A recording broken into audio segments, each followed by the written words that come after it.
নমস্কাৰ মোৰ শিক্ষাৰ্থীসকল মই প্ৰণৱে ইউটিউব চেনেল ফৰ এডুকেশ্যনৰ অন্য এটা ভিডিঅ'লৈ তোমালোক সকলোকে স্বাগতম জনাইছোঁ মোৰ শিক্ষাৰ্থীসকল আজি মই লৈ আছোঁ তোমালোকৰ মাজলৈ বাক্সা আৰু তামুলপুৰ ডিষ্ট্ৰিক্টত অনুষ্ঠিত হোৱা হাফ ইয়াৰলি এক্সাম 2025ৰ হায়াৰ ছেকেণ্ডাৰী ফাৰ্ষ্ট ইয়াৰৰ এগ্ৰিকালচাৰ এণ্ড হৰ্টিকালচাৰ নামৰ ছাবজেক্টটোৰ কুৱেশ্যন পেপাৰৰ সমাধান ইতিমধ্যে আমি দুটা পাৰ্টত আগৰ ভিডিঅ' পেপাৰখন আলোচনা কৰিছোঁ আজি আলোচনা কৰিম পাৰ্ট নম্বৰ 3 য'ত গ্ৰুপ বিৰ বা পাৰ্ট বিৰ যিখিনি প্ৰশ্ন আছিল সেইখিনি তেতিয়াহ'লে আহাজন পলম নকৰি আজিৰ ভিডিঅ'টো আৰম্ভ কৰোঁ তাৰ আগতে তোমালোকলৈ এটা অনুৰোধ মোৰ চেনেলটো যদি ছাবস্ক্ৰাইব কৰা নাই তেতিয়াহ'লে ছাবস্ক্ৰাইব কৰি দিবা আৰু কাষতে থকা বেল আইকনটো প্ৰেছ কৰি দিবা মই দিয়া এনেকুৱা ধৰণৰ শিক্ষামূলক ভিডিঅ'সমূহ বা বিভিন্ন প্ৰশ্নৰ উত্তৰসমূহ নিয়মিতভাৱে পাই থাকিবলৈ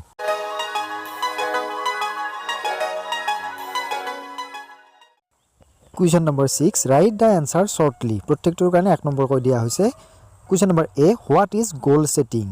লক্ষ্য নিৰ্ধাৰণ কি? উত্তৰটো হ'ব goal setting is a process of defining an objective and creating a plan with measurable milestones to achieve it. লক্ষ্য নিৰ্ধাৰণ হৈছে এটা উদ্দেশ্য নিৰ্ধাৰণ কৰা আৰু সেইটো লাভ কৰিবলৈ জুখিব পৰা মাইলৰ খুঁটি থকা পৰিকল্পনা তৈয়াৰ কৰা প্ৰক্ৰিয়া।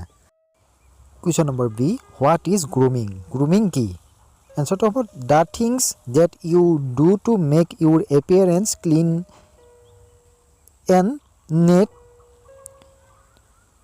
For example, brushing your hair or the things that you do to keep an animal's hair or for clean and neat.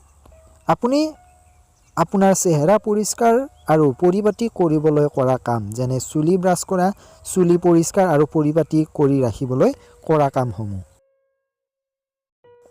Question number C What is verbal communication মৌখিক যোগাযোগ কি Verbal communication is the process of sharing information idea and feelings using speaking or written words It encompasses all forms of communication that use language such as conversation speeches emails and text messages This method relies on clarity context and active listening to ensure the message is effectively understood.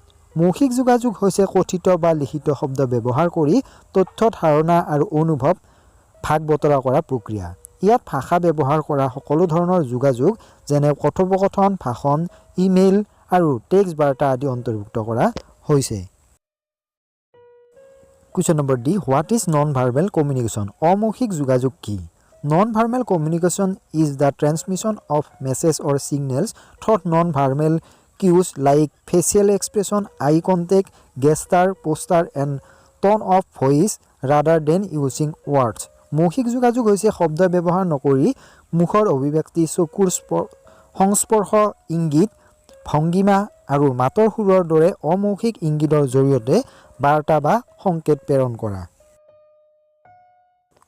Question number E. What is self-motivation? আত্মপ্ৰেৰণা কি? Self-motivation is the internal drives to achieve goals without needing external pressure or encouragement. It is the ability to initiate tasks, remain committed and persevere through challenges, stemming from personal ambition, interest and a desire of fulfillment. আত্মপ্ৰেৰণা হ'ল বাহ্যিক হেঁচা বা উৎসাহৰ প্ৰয়োজন নোহোৱাকৈ লক্ষ্যত উপনীত হোৱাৰ আভ্যন্তৰীণ প্ৰেৰণা।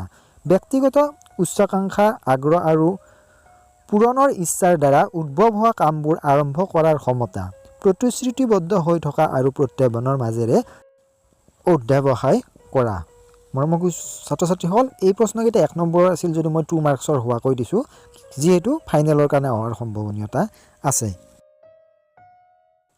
Question number 7 What is communication skill যোগাযোগ দক্ষতা কি ইয়াৰ কাৰণে 2 নম্বৰ দিয়া হৈছে Communication skills are the ability used to convey information ideas and feelings clearly through speaking writing and non-verbal cues while also actively listening to and understanding others.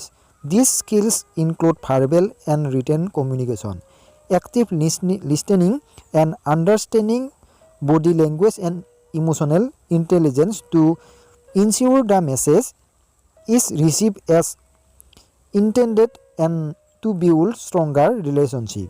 যোগাযোগ দক্ষতা হৈছে কথা কোৱা, লিখা আৰু অকথ্য ইংগিতৰ জৰিয়তে তথ্য, ধাৰণা আৰু অনুভৱৰ স্পষ্টভাৱে প্ৰেৰণ কৰাৰ লগতে আনৰ কথা সক্ৰিয়ভাৱে শুনিবলৈ আৰু বুজিবলৈ ব্যৱহাৰ কৰা ক্ষমতা। এই ক্ষমতাসমূহৰ ভিতৰত মৌখিক আৰু লিখিত যোগাযোগ, সক্ৰিয়ভাৱে শুনা আৰু শৰীৰৰ ভাষা আৰু আৱেগিক বুদ্ধিমত্তা বুজি পোৱা যাতে বাৰ্তাটো উদ্দেশ্য অনুসৰি গ্ৰহণ কৰাটো নিশ্চিত হয় আৰু অধিক শক্তিশালী সম্পৰ্ক গঢ়ি তোলা হয়। Question number 8. What is phonetics? ধ্বনি বিজ্ঞান কি? Phonetics is the scientific study of speech sounds focusing on their production by the human vocal system, their transmission through the air and their perception by the air. It involves understanding how to vocal organs like the tongue and lips create different sound, analyze the acoustic properties of those sounds, and how the air processes and interrupts them. ধ্বনি বিজ্ঞান হৈছে বাক্যৰ শব্দ বৈজ্ঞানিক অধ্যয়ন য'ত মানুহৰ কণ্ঠতন্ত্ৰৰ দ্বাৰা ইয়াৰ উৎপাদন, বায়ুৰ জৰিয়তে ইয়াৰ সংক্ৰমণ আৰু কাণৰ দ্বাৰা ইয়াৰ উপলব্ধিৰ ওপৰত গুৰুত্ব আৰোপ কৰা হয়। ইয়াৰ লগত জিভা আৰু ওঠৰ দৰে অংগবোৰে কেনেকৈ বিভিন্ন শব্দৰ সৃষ্টি কৰে সেই কথা বুজি পোৱা, এই শব্দবোৰৰ ধ্বনিগুণ বিশ্লেষণ কৰা আৰু কাণে সেইবোৰ কেনেকৈ প্ৰক্ৰিয়াকৰণ আৰু ব্যাখ্যা কৰে। Question number 9. What do you mean by networking skill? Networking দক্ষতা বুলিলে আপুনি কি বুজে? Answer to networking skill are ability that helps people establish, cultivate and maintain social and professional relationship for mutual benefits, such as exchanging ideas, gaining insights, and finding career or business opportunities. Networking দক্ষতা হৈছে এনে ক্ষমতা যিয়ে মানুহক সামাজিক আৰু পেছাদাৰী সম্পৰ্ক বজাই ৰখাত সহায় কৰে, যেনে ধাৰণা বিনিময়, অন্তৰ্দৃষ্টি লাভ আৰু কেৰিয়াৰ বা ব্যৱসায়িক সুযোগ বিচাৰি উলিওৱা।